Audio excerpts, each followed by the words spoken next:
So it's 11 p.m. right now, or more, a little, and we're going to shoot a video about physics, tentang fisika, dan sesuai yang di request.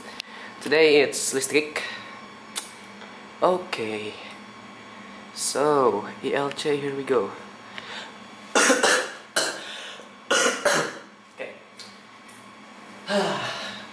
Kita mulai dengan bismillah. Wait a second. Here. All the ingredients I need to explain. Oke, bismillahirrahmanirrahim. Coba kita bahas soal listrik. Listrik itu sendiri, itu sebenarnya adalah kata yang rada ambigu kali ya. Kadang disebut sebagai energi listrik, atau potensial listrik, atau arus listrik. Kadang-kadang itu semua dipakai listrik. Tapi karena itu kita di sini langsung aja ke term yang spesifik ya. Oke, yang bakal dibahas sekarang adalah let's do this. Oke, muatan, ya. muatan, kemudian arus.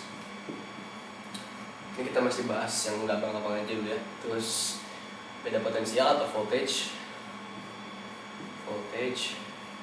ya. Terus terakhir resistansi.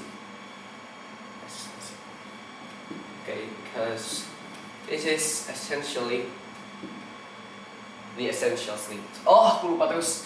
Ini hambatan, maaf. Hambatan. Kata resistansi lah kata resistansi. Oke. So, kembali ke hambatan. Oke, mulai dari muatan. Apa itu muatan? Di dunia ini kita tahu bahwa ada benda, kita sebut sebuah benda ada bermuatan. Ada bermuatan negatif, ada bermuatan positif. Tapi apa itu sebenarnya maksudnya muatan? Sebenarnya nggak susah sih. Muatan itu adalah sebuah properti, ya, sebuah sifat, sebuah karakteristik dari benda. Misalkan benda ini, ya, bentuknya balok. Bentuk itu adalah sebuah karakteristik. Masanya 10 gram. Masa itu juga sebuah karakteristik. Warnanya aku nggak tahu ini warna apa, mungkin warna kuning atau warna hijau. I'm colorblind. Oke. Dan misal atau benda ini ya, misalkan benda ini berwarna biru, berbentuk bulat gitu ya, bermasa 15 gram ya. Ini semua karakteristik dari benda ini. Muatan juga salah satu jenis kayak gitu. Oke. Muatan itu adalah sifat dari semua benda ya. Muatan itu cuma ada dua, positif atau negatif ya. Jenis muatan itu ada dua, positif, negatif. Nah, kata-kata benda itu ya, total jumlah muatannya positif dan negatifnya sama, netral. Kebanyakan benda kayak gitu, karena benda tuh lebih suka netral. Mereka suka keadilan, mereka nggak suka terlalu positif, nggak suka terlalu negatif, mereka lebih suka netral. Sebuah benda ya, muatannya bisa dibuat positif atau negatif dengan misalkan digesekin. Ketika digesekin ya, para pembawa muatan, elektron dan proton gitu ya, elektronnya pindah dari satu benda ke benda lain, menyebabkan suatu benda negatif, dan benda lainnya kekurangan elektron alias positif. Kita bisa membuat tadi ya, untuk kita mau untuk kita menambahkan, untuk kita membuat sebuah benda negatif ya, kita tambahkan elektron. Dan untuk membuat sebuah benda positif, bukan kita tambahkan proton, tapi kita tambahkan, kita buang elektronnya, sehingga elektron lebih kecil daripada proton ya, dan seimbang jadi positif. Oke, muatan itu dibawa oleh proton ya, proton bukan yang dari Malaysia, dan elektron ya. Mereka membawa muatan ya. Oh ya, muatan itu unitnya coulomb ya. Coulomb. Dia ternyata orang Prancis. This is something that I just knew recently. Coulomb ya. Mereka masing-masing membawa muatan elementary ya, atau senilai 1,6 kali 10 pangkat minus 19 coulomb. Ini satu elektron dan satu proton. Muatan yang dibawa kecil banget.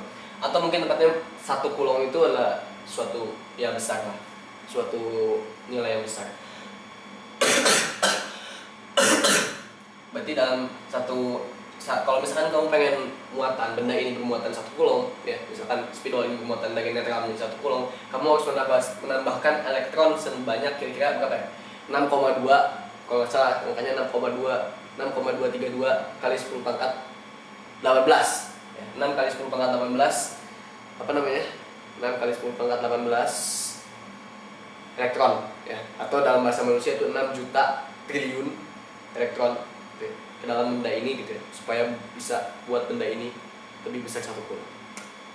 So that's a lot of stuff going on. Oke, next muatan segitu aja. Kemudian arus ya, arus itu kita udah sangat tahu lah arus air ya, tapi arus ini unitnya ampere gitu ya.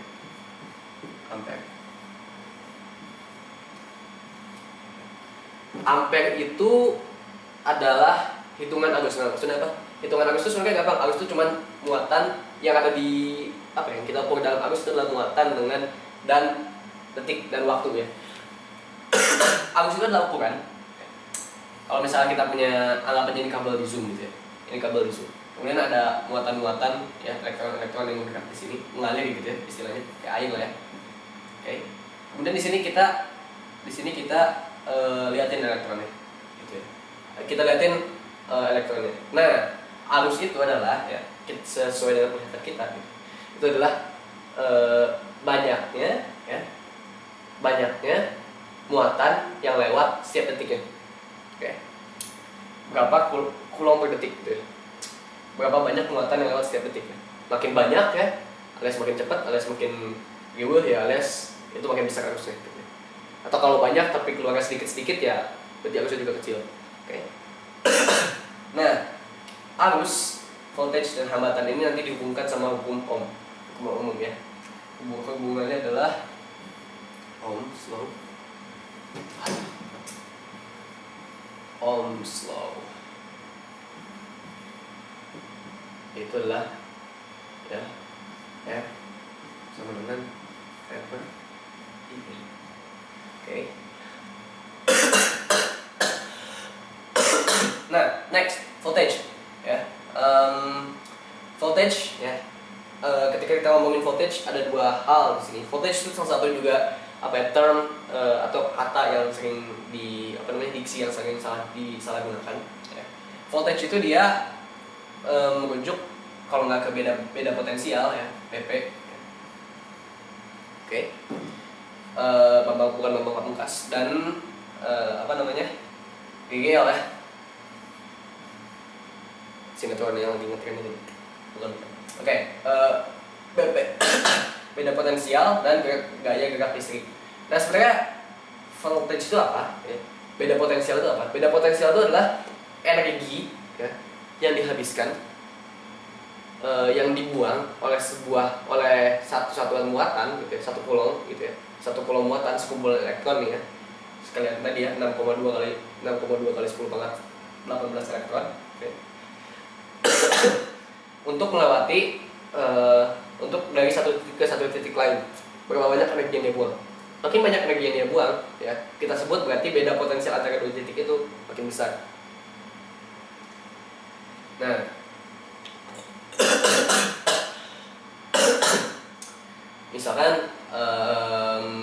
misalkan ini benda nih ya, dia bermuatan negatif ya. Terus ini ada juga benda, ini benda bermuatan positif, kan mereka saling tarik-menarik kan ya. Misalkan dia ketarik di sini, sekarang posisinya ada di sini ya. Nah, untuk untuk kita ngangkat dia gitu ya dari sini untuk menjauh gitu kan ya, kan butuh energi nih ya. Dari sini misalkan pengen ke sini butuh energi gitu kan ya. Nah, energi yang kita habiskan dari satu titik sini ke satu titik lain di sini ya, berapa banyak energi yang harus kita keluarin, itu adalah beda potensial ya. Beda potensial tuh bisa beda potensial gravitasi juga gitu misalkan. Tapi kalau di sini kita ngomongin beda potensial listrik. Nah, GGL itu sesuatu yang sama ya. Atau sebenarnya kita sebut GGL itu kalau berapa banyak energi yang dia dapat, yang 1 coulomb muatan dapat. Misalkan ini benda ini punya 1 coulomb muatannya ya. Kemudian dia ketarik nih, ini positif, ini negatif, kemudian diketarik. Set gitu ya. Mereka jodoh gitu ya. Mereka ketarik gitu ya, si ini ketarik. Nah, berapa banyak energi yang dia berhasil ambil ya dari sini sampai sini. Itu adalah GGL. Ya. GGL tuh panjangnya tuh gaya gerak listrik. Ya. Sebenarnya itu tuh dari bahasa Inggris IMF. IMF. Ya. Electromotive force. IMF sendiri ya, itu adalah sebuah kata yang salah karena dia bukan force, dia bukan gaya. Tapi ini adalah kata yang udah terlanjur digunain di masa lalu, zaman dulu, belum bisa move on para saintis tuh ya. Dan akibatnya udah terlanjur pakai sampai sekarang ya udah. Ya. Lebih baik kita nggak ingat electromotive force gitu ya. Lebih baik kita ingat IMF. Gitu. Nah, bodohnya gitu ya. Ketika kita mau ke Indonesia, tetap aja kita translate GGL. It's a wrong thing. So mungkin harusnya adalah potensial yang didapatkan atau semacamnya gitu lah. PDD. Oke. Minimal nanti kalau mirip sinetron. Oke. Nah. Kalau di sirkuit juga apa namanya? Kalau di sirkuit ya kan dia kan bergerak melalui kabel ya. Elektron di sini bergerak melalui kabel. Misalkan di kabel ini dia banyak proton-proton, banyak halangan gitu. Banyak energi yang dia perlu keluarin gitu ya, dari sebuah untuk satu pulau muatan itu dari sini sampai sini gitu ya, dan itu adalah beda potensial antara ini sampai ini gitu. Nah biasanya kalau di soal kabel itu beda potensialnya diignore ya, tapi sebenarnya ada juga kok, ada beda potensialnya juga. Karena ya tadi lah, kabel juga lama-lama bisa jadi panas kan, ada energi yang terbuang ketika muatan-muatan itu pergi dari satu titik ujung kabel ke ujung kabel yang lainnya. Itu artinya ya ada beda potensial gitu. Oke, next. Udah lebih spesifik lagi nih. Hambatan. Apa itu hambatan? Hambatan itu adalah kesulitan. Kesulitan itu adalah menyebalkan. Hambatan itu menyebalkan. Om. Hambatan itu om. Om itu menyebalkan. That's a stretch. Oke. Hambatan itu adalah sama properti dari benda gitu ya. Seberapa sulit benda itu hambatan itu adalah seberapa sulit benda itu dilalui oleh muatan. Bisa dibilang kayak gitu kali ya. Nah, hambatan ini ada hukum Ohm ya, yang tadi ini ya. Nah, hambatan itu diberikan oleh hambatan atau resistance itu adalah volt per arus ya. Nah, itu artinya gitu ya. Hambatan itu adalah hambatan suatu benda ya. Adalah ya, kalau misalkan dia dikasih volt sekian gitu ya. Arus yang lewat itu berapa gitu ya. Nah, kalau kita bisa tahu arus yang lewat berapa gitu, kita bisa tahu misalkan arusnya besar gitu ya, ternyata yang lewat ya, voltnya misalkan nilai voltnya V gitu ya, kemudian arusnya besar gitu ya. Kemudian ada benda lain yang dikasih V juga gitu ya, tapi arusnya kecil gitu ya. Nah, berarti kita bisa tahu dong ya, bahwa kalau arusnya hasilnya besar kan R sama V tetap nih. Kalau hasilnya besar arusnya gitu ya, kita tahu V-nya, berarti pasti R-nya kecil dong gitu ya, kan R berbanding terbalik sama I gitu ya. Dan kemudian kalau misalkan arus yang dia besar berarti R-nya pasti lemah gitu ya. Nah, manusia juga dia punya hambatan ya. Dulu waktu kecil aku bahagia banget ngeliat ada gua megang ujung kabel lagi gitu, itu lampunya nyala. Wow, spesial banget. Aku merasa spesial. Aku merasa bermanfaat di bumi ini. Oke, hambatan ini unitnya ohm ya. Oke, unitnya ini volt. Ini volt, ampere, coulomb, dan ini hukumnya ohm. Hambatannya ohm, bilangnya ohm atau lambangnya, simbolnya dia ada sebuah tapak kuda, omega. Yang bisa bikin hambatan ini tergantung bendanya ya. Misalkan sebuah benda itu hambatannya bisa tergantung sama, nggak fix juga, bisa jadi tergantung sama suhu misalkan. Nah, kenapa suhu? Misalkan kayak gini, ini ada benda, anggap aja ini benda. Aku tahu ini cuma 2 garis tapi anggap aja ini benda. Di dalamnya ada proton, dia berbaris dengan rapi gitu misalkan. Proton, ya pokoknya ini atom positif gitu lah. Kemudian lewat si elektron yang menjadi arus gitu. Elektron yang menjadi arus.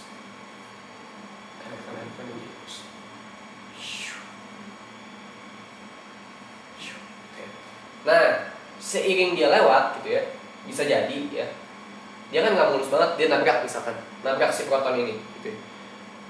Enggak, sorry. Kebalik. Misalkan lagi kayak gini nih, lagi lancar-lancar aja lewat gitu ya. Terus tiba-tiba ya benda ini dipanasin. Oke. Panasin. Aduh. Kok kayak tapak ayam nih. Ya anggap aja ini api.